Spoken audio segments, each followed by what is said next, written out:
Hi everyone, welcome to this week's Admiration. We are carrying on the Olympic theme that we started last week with the Tide ad. And this week we are looking at an ad for Corona for every golden moment. We're going to look at results in the UK, but actually we also looked at it in the US, and it's a big global campaign. So there's obviously some things that we can learn from that as a whole.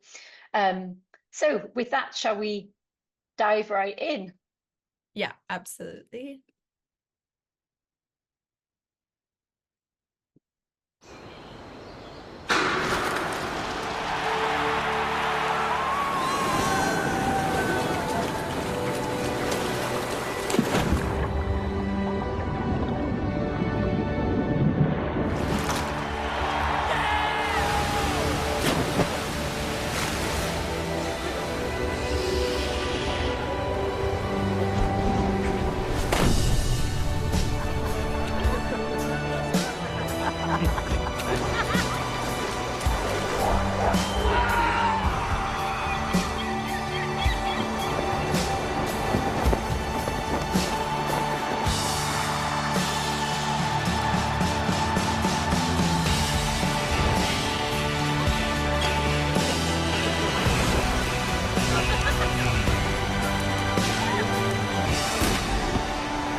Amazing. Gosh, certainly for me, it's really, really uplifting. I can't really think of a better word to describe it. I do love Olympics, obviously, but it wasn't just that. Like the whole mood of it's just kind of lifted my day up. Shall we go and have a look at what other people think about it? Yeah, let's do it. So we've got our usual sales and brand impact scores there and everything that contributes to them. I think both of us knew this ad was going to do well, but perhaps we didn't expect it to do this well, like sitting in the top 1% of all ads in the UK on sales impact and within the top 10% of ads when it comes to its brand impact scores when across all the UK ads that we've looked at. And it all comes down to the feel good feeling of it. To your point, Kim, that emotional score is quite high there for a UK norm. And it just it just makes you feel great. I think when I was looking at the campaign information, what they were trying to achieve with it, and the marketing director was talking about kind of like redefining moments of joy and celebration worldwide, and I think they've done exactly that.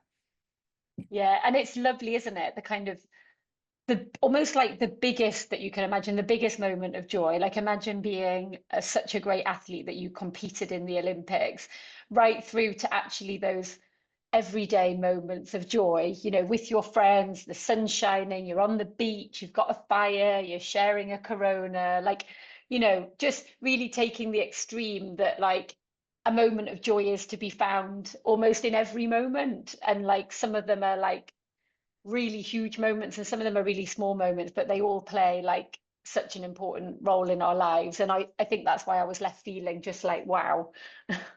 Yeah, and it's quite clever because they are apparently the first ever beer sponsor of the Olympic. They've obviously approached the ad through their zero alcohol um product, but the brand ethos is the same for both Corona Zero and Corona. So they've in fact kind of like brought brand awareness and like kind of conveyed that brand image and brand feeling um through Corona Zero, but it has an impact on the total brand for sure.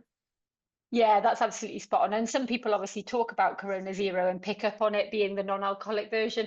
For other people, they don't pick up on that. I have to be honest, I didn't pick up on it. I just saw Corona. But whether I pick Corona or Corona Zero doesn't change the fact that like I was feeling like I wanted to be on that beach, or like I was on that beach actually having like celebrating with my friends in whatever way was right. So that's fantastic. So yeah, overall, highly distinctive, highly emotional, which we should dive into a little bit more, and making people really want to consider the brand. I guess like buying into that that mood and that feel that they want to be part of, and they want to use the Corona brand as part of that. The one area which obviously isn't as strong is around the branding. Probably people who were watching it, you can see that like there's some great branding moments in there, like the dive, the lime falling into the Corona bottle, and obviously a lot of people do get the brand.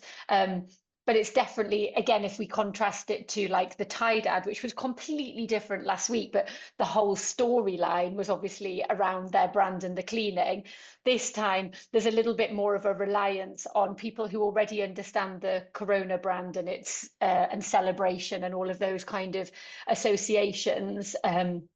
So not bad, obviously, on branding, but not the area of strength versus all of the other strengths that the ad has.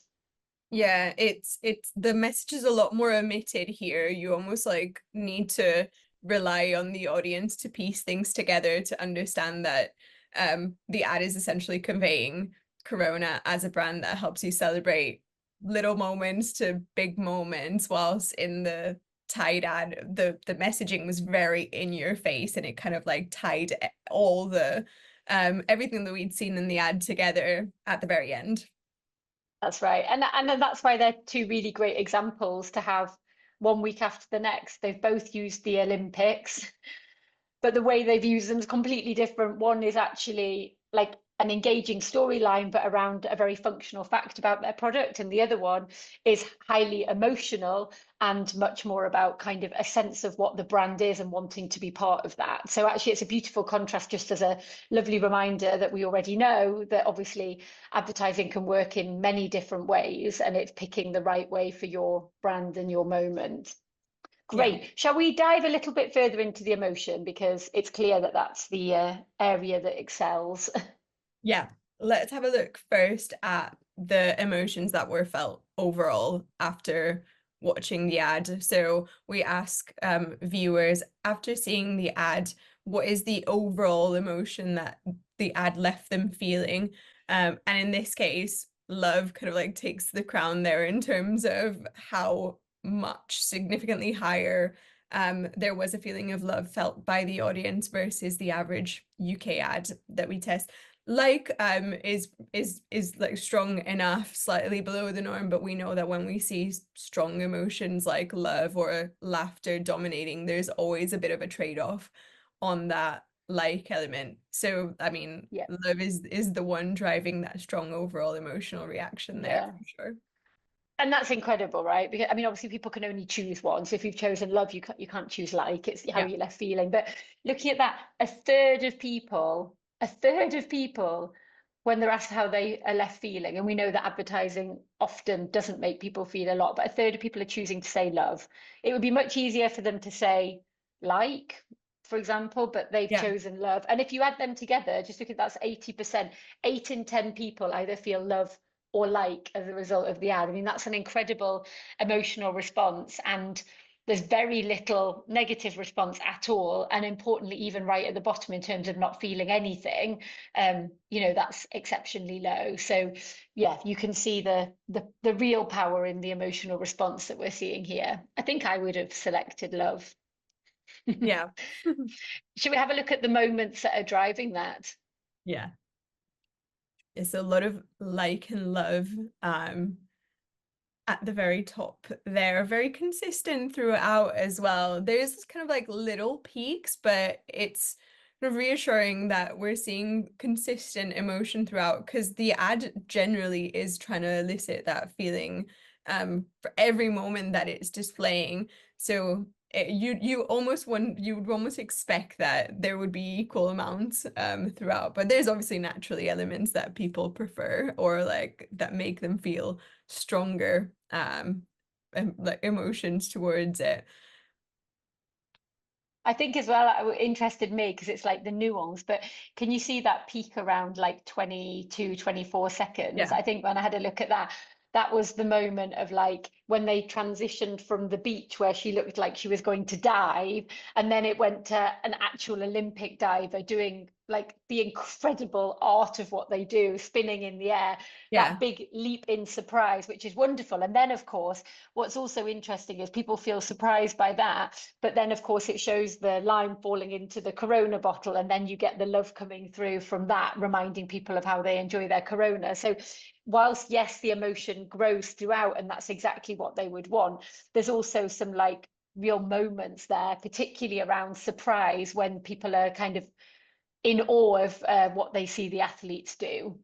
Yeah, I think it's interesting as well how like and love are pretty much on par throughout most of the ad, and then it gets to a point in those kind of like last like 15 seconds where it switches and love takes over. And I feel like that let's play that, but I have a feeling that's when they start showing kind of like the people togetherness, celebrating with Corona together, and the kind of the brand really shines through at the end there as well.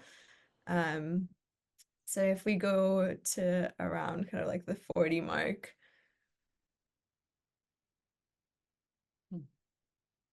the medal turning into the sun is Oh, kind of like the catalyst. And then obviously the celebration at the beach, everyone enjoying their Corona, and finally the element of like for every golden moment that kind of brings everything together. If you hadn't pieced what they were trying to convey yet, they try to make it clear there at the end by flashing that little still there with the message. I love the sun. I think I just in my head, like sunrises and sunsets are like the most beautiful times of the day. Yeah. And seeing that there, and the cleverness, you know, like for me, the cleverness in the ad of like how it was all pieced together, the kind of how it was edited together to move between the Olympics and the beach, like it was just so clever throughout. And that medal turning into the sun is just another one of those magical moments. I feel like in a funny way, like lots happens and nothing happens, and yet every time I watch it, like I pick up on another Yeah. moment that like I think is quite magical. That's Yeah. fantastic. Do we want to have a quick look at what people talk about at the likes? I'm imagining it's related to what we've been talking about. Yeah, definitely. I mean, a lot of it is around kind of the scenario of it, the use of the Olympics to talk about kind of like celebratory moments, but also the general feel of the ad, like how it just made people feel good. That's the main one. So a massive part of it was kind of the content delivery, the scenario, the characters, the music. It kind of like all brought it together for that feel good sensation. And then a massive part of it being the emotional responses as well. Happy, positive, entertaining, inspirational, sense of togetherness coming through there. So if we look at some of the things that people said, um, I liked everything, the happiness and the social interaction between friends, winning moments in sporting events, which makes Corona Zero very relevant as we approach the start date of the Olympics. Some of the comments on the emotional side of things, the happy, positive. Um, I love the Olympics and the setting of the beach where the group of friends are. It looks beautiful. I like the music and the ad just made me feel happy. It was very refreshing for the Olympics to see people happy and enjoying life, having a beer. I mean, just general like just made people feel great, which is exactly what you want an ad to do. Yeah, and for people to talk about that spontaneously and to talk about how they felt happy, you know, like not many ads actually get to do that. And yes, you can prompt people to it, but the fact that, you know, you've got what 20% of people talking about how they felt spontaneously when we talk about what they like. I liked feeling happy. I liked that kind of vibe and feel. That's really special. Should we just take 1 second as well, just to reflect on, well, obviously these are the UK results we're looking at, but we also saw that it was highly successful in the US. And I think there's a really important kind of learning that comes through there. We know that it's super hard to get an ad that actually can travel between markets. Different things work in different markets.